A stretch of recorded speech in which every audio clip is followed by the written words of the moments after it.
ప్రపంచ ఆదివాసీ దినోత్సవాన్ని పురస్కరించుకుని ఆదివారం తూర్పు గోదావరి జిల్లా గిరిజన సంక్షేమ శాఖ ఆధ్వర్యంలో రాజమహేంద్రవరం ఆర్ట్స్ కళాశాల నుండి కంబాల చెరువు సెంటర్ వరకు భారీ అవగాహన ర్యాలీ నిర్వహించారు. జిల్లా గిరిజన సంక్షేమ సాధికారిత అధికారి కెఎన్ జ్యోతి జెండా ఊపి ర్యాలీని ప్రారంభించారు.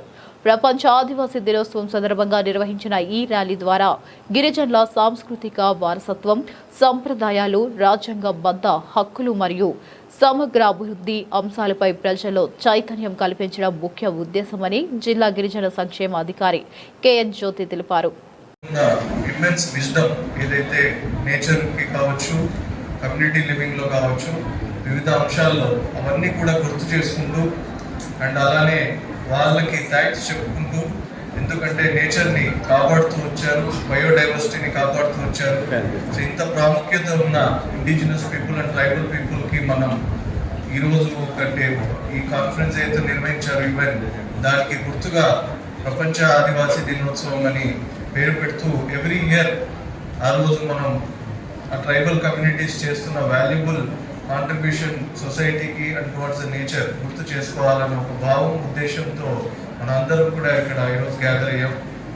అదేవిధంగా మనం గుర్తు చేసుకోవాల్సింది ఏంటంటే డెవలప్మెంట్ అంటే నాట్ ఓన్లీ ఏదో మనం చదువుకున్నామా, డబ్బులు సంపాదించామా, ఇవన్నీ నాట్ ద ట్రూ డెవలప్మెంట్. ఇప్పుడు ఒక కాన్షియస్నెస్ థింకింగ్ కానీ, సొసైటల్ థింకింగ్లో కానీ, ఆ కమ్యూనిటీ లివింగ్ థింకింగ్లో కానీ చూస్తే ట్రైబల్ కమ్యూనిటీసే చాలా డెవలప్డ్గా ఉంటాయి. రాదర్ దెన్ మనం ఏదైతే అర్బన్ లైఫ్ స్టైల్ చూస్తాము, అర్బనైజ్డ్ కమ్యూనిటీస్ చూస్తాము. So development is one part. ఏదైతే మనం ఎడ్యుకేషన్, హెల్త్ కేర్ అవన్నీ అంటున్నామో, సో ఒక గవర్నమెంట్స్ ఒక కృషి కానీ, వివిధ ఇంటర్నేషనల్ థింకింగ్ కానీ, మొత్తం సెంట్రల్ గవర్నమెంట్ కానీ ఎలా ఆలోచన ఉంటుంది అంటే డెవలప్మెంట్లో మనం విద్య కానీ, హెల్త్ కేర్ కానీ అన్నీ కూడా we have to bring it close towards the tribal communities. అంతేగాని ట్రైబల్ కమ్యూనిటీ కల్చర్ అంతా పోగొట్టి వాళ్ళని కంప్లీట్గా ఈ సివిలైజ్డ్ ఆర్ అర్బనైజ్డ్ లైఫ్ స్టైల్లోకి తీసుకురావాలన్న ఉద్దేశం కాదు. సో అది మనం మొట్టమొదటిగా గుర్తుపెట్టుకోవాల్సిన అంశం. అండ్ మీరందరూ కూడా గుర్తుపెట్టుకోవాల్సింది ఏంటంటే ప్రతి చట్టం కూడా they are trying to protect those rights. ఏవైతే మనకు ఆదివాసులకి, గిరిజనులకి వాళ్ళు ఉంటున్న ఆ ప్రదేశం మీద ఉన్న హక్కు కావచ్చు, ఆర్ వాళ్ళకి ఏదైనా షెడ్యూల్ ట్రైబ్ స్టేటస్ కావచ్చు, ఇవన్నీ ఇస్తుంది. ఎందుకంటే దే విల్ వాళ్ళకి ఆధునిక విద్య కానీ, ఆధునిక హెల్త్ కేర్ కానీ మనం ప్రొవైడ్ చేస్తూనే వాళ్ళ కల్చర్ కూడా మనకు వరల్డ్ స్టేజ్లోకి, నేషనల్ స్టేజ్లోకి తీసుకురావాలన్న ఉద్దేశంతో ఈ చట్టాలన్నీ కూడా పనిచేస్తున్నాయి. ఆ చట్టాలని మనం ఇంప్లిమెంట్ చేసే అధికారులు అందరూ కూడా అదే ఉద్దేశంతో మీ హక్కులని గౌరవిస్తూ, మీ హక్కులని ఎక్కడ కూడా ప్రాపర్గా ఇంప్లిమెంట్ అయ్యేలాగానే కృషి చేస్తూ ఉంటాం. అండ్ మీరు కూడా తెలుసుకోవాల్సింది ఏంటంటే మీ రైట్స్ ఏంటి, మన రైట్స్కి పోరాడాలి. అండ్ రైట్స్ ఫస్ట్ మనకు తెలిస్తేనే మన రైట్స్ ఏంటి అన్నది మనం పోరాడగలుగుతాం, మనం ఇంప్లిమెంట్ చేసుకోగలుగుతాం. సో దీంట్లో మొట్టమొదటి ఇంపార్టెంట్ రైట్ వచ్చి రైట్ ఓవర్ ద ల్యాండ్. చాలా మటుకు ట్రైబల్ కమ్యూనిటీస్ అన్నీ కూడా ఫారెస్ట్ ల్యాండ్స్లో, ఫారెస్ట్ ఏరియాస్లో ఉంటాయి. ఇప్పుడు ఫారెస్ట్ చట్టం స్ట్రిక్ట్గా ఉన్నప్పుడు అక్కడ ఎవరికి ల్యాండ్కి అధికారం ఉండకూడదు అని ఒక చట్టం చెప్తుంది. బట్ అదేవిధంగా ఇంకో చట్టం మనకు ఫారెస్ట్ రైట్స్ యాక్ట్ 2006లో తీసుకొచ్చి లేదు 75 ఇయర్స్ నుండి గత జనరేషన్స్ 6 తరాల నుండి ఫారెస్ట్ని ప్రొటెక్ట్ చేస్తున్న కమ్యూనిటీకి మనం రైట్స్ ఇవ్వకపోతే అది అన్యాయం అని గుర్తించి ప్రతి ఒక్క ఇండివిజువల్ ఆర్ ఫ్యామిలీ మెంబర్కి సర్టెన్ ఎక్స్టెంట్ ఆఫ్ ల్యాండ్ మనం అక్కడ హక్కులు కలిగించాలి. అండ్ ఆ హక్కులు వాళ్ళ కమ్యూనిటీలోనే వెళ్ళాలి, బయట వాళ్ళు అనేకృతం చేయకూడదన్న ఉద్దేశంతో ఆ ఫారెస్ట్ రైట్స్ యాక్ట్ చట్టం అన్నది తీసుకురావడం జరిగింది. అలానే ఎలాంటి ట్రైబల్ కమ్యూనిటీ పైన ఎటువంటి అట్రాసిటీస్ జరగకుండా prevention of SC/ST atrocities act అవి తీసుకురావడం జరిగింది. ఇవన్నీ చట్టాలు మరొకసారి మనం గుర్తు చేసుకొని మన రైట్స్ ఏంటి అని గుర్తు పెట్టుకొని మనం వాటన్నిటిని ఎన్ఫోర్స్ చేయడానికి కృషి చేయాలి. అదేవిధంగా ఇక్కడ చాలామంది పిల్లలు చాలా వైబ్రెంట్గా కనిపిస్తున్నారు. నాకు అందరూ కూడా నాకు చాలా నమ్మకంగా ఉంది మీరందరిలో ఒకరు గొప్ప ఇంజనీర్, గొప్ప డాక్టర్, గొప్ప IAS ఆఫీసర్, గొప్ప అడ్మినిస్ట్రేటర్ అవుతారని చాలా నమ్మకంగా ఉంది. సో మీలో చాలా మంది కొన్ని డౌన్ ద లైన్ తర్వాత మిమ్మల్ని ఎప్పుడైనా కలిసినప్పుడు మీరు నాకు గుర్తు చేయాలి మళ్ళీ సార్, మీరు ఆ రోజు మా ముందు మాట్లాడారు, నేను ఈరోజు గొప్ప ఇంజనీర్, డాక్టర్, గొప్ప అడ్మినిస్ట్రేటర్ అయ్యానని మరొకసారి అవకాశం వస్తుందని భావిస్తూ ఆ దేవుడిని ప్రార్థిస్తున్నాను.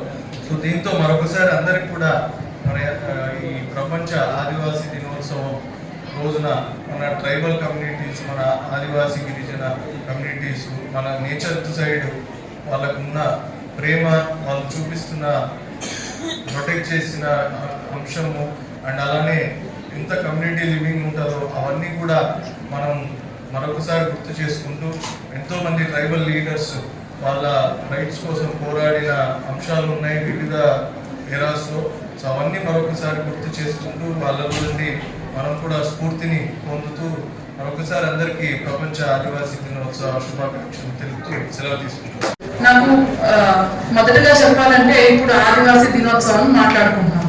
మనందరం కూడా ఒకప్పుడు ఆదివాసీ నుంచి వచ్చాం. ఈ డిస్టింక్షన్ ఆదివాసీ, నాన్ ఆదివాసీ, లేదంటే పలానా కులం, పలానా మతం, లేదంటే ఆడ మగ, ఇట్లా రకరకాల డిస్టింక్షన్స్ తో మనం సామాజికంగా ఏదో ఒక రూల్ పెట్టుకుని, ఒక నియమాలు పెట్టుకుని ముందుకు వెళ్తున్నాము.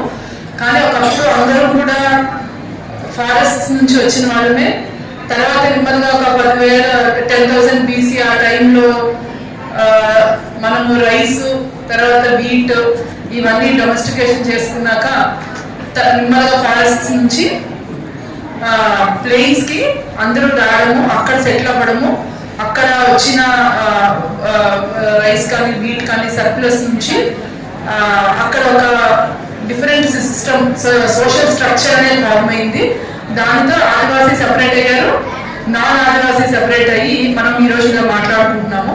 ఇదే ఇంకో 10,000 సంవత్సరాల తర్వాత ఇంకో డిస్టింక్షన్ తో ఇంకోలాగా మాట్లాడుకుంటాం. సో ఇక్కడ ఇందాక ఆంథ్రోపాలజీ సర్వేలో ఒక 4 విషయాలు చెప్పారని ఇందాక ప్రొఫెసర్ గారు చెప్పారు. అందులో నేను ఒకదానికి ఏకీభవించాను. అందులో సిగ్గు, ఇంకా బిడియం, ఇంకా భయం అన్నారు. అది నేను అస్సలు దాంతో ఏకీభవించాను. మీరు ఒప్పుకుంటారా? భయం ఉందా? లేదు. సో నేను అస్సలు దానికి నేను కూడా ఒప్పుకోను. అది అంటే బ్రిటిష్ వాళ్ళు వచ్చి అప్పుడు సర్వే చేసి వాళ్ళ ఏమంటారు, వాళ్ళ చూపు, వాళ్ళ లెన్స్ లో చూసారు కాబట్టి అది ఒక డెఫినేషన్. సో ఇక్కడ నేను చెప్పదలుచుకుంది ఏంటంటే, మనం ఆదివాసులు అని మనం ఈరోజు మాట్లాడుకుంటున్నప్పుడు యాక్చువల్గా కొన్ని నేర్చుకోవాల్సింది ఇందాక జాయింట్ కలెక్టర్ గారు చెప్పారు. ఆ డెవలప్మెంట్ అంటే కేవలం ఆర్థికంగానే కాదు, చాలా ఎలిమెంట్స్ ఉంటాయి అని చెప్పి జాయింట్ కలెక్టర్ గారు చెప్పారు. సో మనము ట్రైబల్ నుంచి చూస్తే, ఇప్పుడున్న ట్రైబల్ లివింగ్ చూస్తే ప్రకృతికి చాలా దగ్గరగా ఉంటారు. మనము స్కూల్లో ఈరోజు ఇప్పుడు మీరు అందరూ ఇక్కడ రాజమండ్రిలో ఆర్ట్స్ కాలేజ్లో కానీ వేరే వేరే చోట్ల మీరు చదువుకుంటున్నారు. పిల్లలు అంతా మన ఫస్ట్ నుంచి 10th తర్వాత డిగ్రీ కానీ ఎకనామిక్స్ కానీ లేదా రకరకాల సబ్జెక్ట్స్ చదువుతున్నారు, ఇంజనీరింగ్ ఎక్సెట్రా. కానీ ట్రైబల్ సొసైటీలోనే మీ చుట్టూ ఉన్న ప్రకృతి, మీ చుట్టూ ఉన్న నేచర్, మీ చుట్టూ ఉన్న సీజన్స్, మీ చుట్టూ ఉన్న చెట్ల గురించి ఎంతో నాలెడ్జ్ ఉంది. ఉందా లేదా? మీ పేరెంట్స్కి మీకు ఉందా లేదా నాకు తెలీదు, మీ పేరెంట్స్కి, మీ తాతలకి చాలా ఉండేది. ఆ నాలెడ్జ్ అంతా కూడా ఎంతో నాలెడ్జ్, ఎటువంటి చదువు, స్కూల్స్ ఇలాంటివి లేనప్పుడు కూడా ఆ నాలెడ్జ్ అంతని కూడా ఒక జనరేషన్ నుంచి ఇంకో జనరేషన్ కి పాస్ అవుట్ చేసేవారు. అది దాన్ని చేసేవారు. ఇప్పుడు ఇందాక మీ చక్కగా పోయాడు, డ్రిమ్స్ అయి డాన్సెస్ అన్ని చేశారు. ఎటువంటి స్కూల్స్ లేకుండా కల్చరల్ గా, కమ్యూనిటీగా ఒక జనరేషన్ నుంచి ఇంకో జనరేషన్ కి ఇంత మంచి కల్చర్ అనేది పాస్ ఆన్ అవుతూ వచ్చింది. అది మనం గుర్తుపెట్టుకోవాలి. ఇదే కాకుండా మన ట్రైబల్ లైఫ్ లో ఫస్ట్ మనము ఆలోచించేది, మనందరం నేను కాకుండా ఫస్ట్ ఆలోచించేది మనము అనే ఫీలింగ్ ఉండేది. అది స్లోగా ఇప్పుడే తగ్గి నేను అనే దీనికి నెమ్మదిగా ట్రైబల్ ఏరియాస్ నుంచి కూడా మనము డెవలప్మెంట్ అని చెప్పుకుని నేను వైపు ఎక్కువ వెళ్తున్నాము. కానీ మనం ట్రైబల్ లైఫ్ లో ఉన్న మంచి విషయాన్ని గుర్తు చేసుకోవాలి. అది గుర్తు చేసుకుని నాన్ ట్రైబల్స్ కూడా ట్రైబల్స్ నుంచి చూసి నేర్చుకోవాలి. సిమిలర్గా మీరు ఇప్పుడు ఇక్కడ అందరూ ఉన్నారు. యాక్చువల్గా రాజమండ్రి అనేది మన ఎక్కువ ట్రైబల్ ఫారెస్ట్ కానీ ఈ జిల్లాలో డివైడ్ అయిన ఈ జిల్లాలో ఎక్కువ ఫారెస్ట్ కానీ ఏమీ లేవు. ఇక్కడ మనకి ఎక్కువ కాలేజెస్, యూనివర్సిటీస్ ఇవన్నీ ఉన్నాయి. ఉమెన్స్ కాలేజ్, ఆర్ట్స్ కాలేజ్, చాలా మంది ప్రతి ఇయర్ ట్రైబల్ కిడ్స్ అందరూ వచ్చి ఇక్కడ పోస్ట్ గ్రాడ్యుయేషన్, పోస్ట్ మెట్రిక్ చదువుతూ ఉన్నారు ఇక్కడ. అదేవిధంగా ఇక్కడ మనకి కొన్ని ప్రీ మెట్రిక్ స్కూల్స్ కూడా ఉన్నాయి. సో నా వైపు నుంచి యాక్చువల్లీ ఈరోజు ఈ 2 హాస్టల్స్ ఏవైతే ఇక్కడ మనం శాంక్షన్ గవర్నమెంట్తో మాట్లాడితే 2 హాస్టల్స్ మనకి ఇక్కడ శాంక్షన్ చేయడం జరిగింది. 5 కోట్ల దాంట్లో 3.5 అని యాక్చువల్గా ఈరోజు అక్కడ చేద్దాం ఆర్ట్స్ కాలేజ్లో అనుకున్నాము. అక్కడ హాస్టల్ మన ఫౌండేషన్ స్టోర్ ఈరోజు చేద్దాం అనుకున్నాము. బట్ టెండర్ కొంచెం లేట్ అవ్వడం వల్ల అది త్వరలోనే చేస్తాము. హాస్టల్ కూడా ఫాస్ట్గా నెక్స్ట్ వచ్చే 6-7 మంత్స్లో కట్టడానికి మనము ప్లాన్ చేసుకున్నాము. దీంతో ఎక్కువ పిల్లలు కూడా ఇక్కడికి వచ్చి హాస్టల్లో, బయట హాస్టల్స్లో ఉండకుండా ఇక్కడ ఉండడానికి బాగుంటుంది. ఇందులో నేను ఆర్ట్స్ కాలేజ్ ప్రిన్సిపల్ గారు కూడా నా వైపు నుంచి ధన్యవాదాలు చెప్పదలుచుకున్నాను. ఆయన కూడా ల్యాండ్ ఇచ్చారు ఇక్కడ మనకి కట్టడానికి. సో మన ఇక్కడ పిల్లలందరూ కూడా ఇక్కడ వచ్చిన యూనివర్సిటీ పిల్లలు యూనివర్సిటీలోనే చదువుకుంటారు కాబట్టి ఆ ల్యాండ్ కూడా మన యూనివర్సిటీ ల్యాండ్లో కట్టడం, కాలేజ్ ల్యాండ్లో కట్టడం అనేది, ఇక్కడే పిల్లలు సెక్యూర్గా ఉండడం అనేది మనకు ఒక అడ్వాంటేజ్ అయింది. సో అది చేద్దాం అనుకున్నాము. అది మన ఒక 1-2 మంత్స్లో మనము ఆ ఫౌండేషన్ స్టోన్ అయిపోయాక కన్స్ట్రక్షన్ కూడా అన్నీ స్టార్ట్ అవుతాయి. సో ఇక్కడ నా వైపు నుంచి చెప్పదలుచుకున్నది ఒకటే, అందరూ కూడా రకరకాల స్కిల్స్ ఇందాక చేసి గారు చెప్పారు. మీలో ఒక మంచి డాక్టర్, మంచి ఇంజనీర్, మంచి ఐఏఎస్ ఆఫీసర్స్ అవుతారని చెప్పారు. అయ్యే నమ్మకం ఉందని చెప్పారు. చాలా బాగా అనిపించింది. ఇదే కాకుండా ఈ 3 కాదు, చాలా ఉన్నాయి చేయాలి. చాలా మంచి టీచర్ అవ్వచ్చు, ఒక మంచి బిజినెస్ మ్యాన్ అవ్వచ్చు, ఇంకో 4 ఉద్యోగం ఇవ్వచ్చు. సో ఇలా చాలా మీరు ఓన్లీ కొన్ని ఫీల్డ్స్ ఉన్నాయి అనుకోవద్దు, చాలా ఫీల్డ్స్ ఉన్నాయి. మీకు చాలా ఫీల్డ్స్ మీకు ఆసక్తి ఉండుండొచ్చు. సో మీకు ఏ ఫీల్డ్ అయితే ఆసక్తి ఉందో నాకు మీరు చెప్పగలిగితే, మీరు ట్రైబల్ DTW మీ వైపు నుంచి ఒకసారి సర్వే. సో పిల్లలందరికీ కూడా మీ పోస్ట్ మెట్రిక్లో ఎక్కడెక్కడ మీకు ఇంట్రెస్ట్ ఉంది, మీరు ఏం నెక్స్ట్ చదవాలనుకుంటున్నారు, ఏం చేయాలనుకుంటున్నారు, మీకు ఎక్కడ ఇంట్రెస్ట్ ఉంది. సో అవి కనుక మీరు మాకు ఫలానా ఇది నేర్చుకోవాలంది, మేము ఇక్కడ వీక్గా ఉన్నాము, మాకు ఈ సబ్జెక్ట్స్ చెప్తే బాగుంటుంది, లేదంటే మాకు ఫలానా కమ్యూనికేషన్, మాట్లాడడం, ఇంగ్లీష్ నేర్పిస్తే బాగుంటుంది, లేదా ఇంకొకటి మీ ఇంట్రెస్ట్ ఏవైతే ఉన్నాయో, ఎస్పెషల్లీ పోస్ట్ మెట్రిక్ అమ్మాయిలకి మీ ఇంట్రెస్ట్ ఏవైతే ఉన్నాయో మీరు అవి మాకు చెప్తే దాన్ని ఇందాక మన డిస్ట్రిక్ట్ ఎంప్లాయ్మెంట్ ఆఫీసర్ గారు చెప్పినట్టు సీడా ద్వారా చేయడమా, లేదంటే స్కిల్లింగ్ వేరే డిఎస్జో గారి ద్వారా చేయడమా, లేదంటే వేరే విధంగా చేయడమా అనేది మేము చూసుకుంటాము.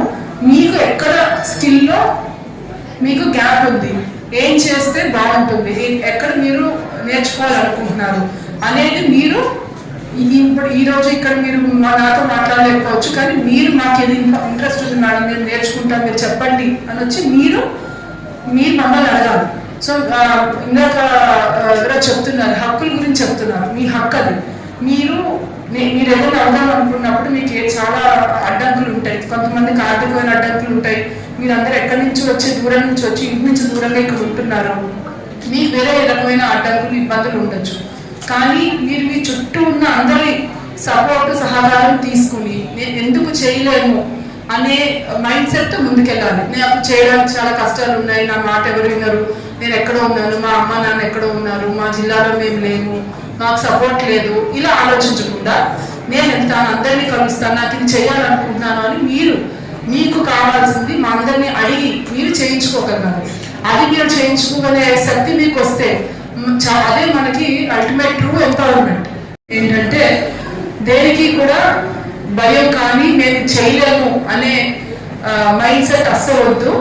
మీరు అనుకుంటే ఏదైనా చేయగలుగుతారు. మీరు అనుకుని ప్రయత్నం ముందుకు వెళ్తూ ఉండాలి. మీరు మీ చుట్టూ ఉన్న వాళ్ళందరినీ మీరు మీ హక్కుగా అడగాలి. మాకు ఇది కావాలి మేడం, మేము ఇలా నేర్చుకుంటాం, మీరు ఏదో ఒకటి చేసి పెట్టండి, ఎలాగైనా మీరే చేయాలి అని మీరు ఫైట్ చేసి ఒక ఫైటింగ్ స్పిరిట్ ఒక హక్కుగా మీరు అడిగితే మీరు అనుకున్నవన్నీ కూడా మీరు సాధిస్తారు. మీరు సాధిస్తారని నమ్మకం కూడా నాకుంది. సో మీరు కొంతమందిగా వచ్చి మనకి కావాలి మేడం అని నన్ను అడుగుతారని నేను ఆశిస్తూ నాకు ఈ అవకాశం ఇచ్చినందుకు థ్యాంక్ యూ.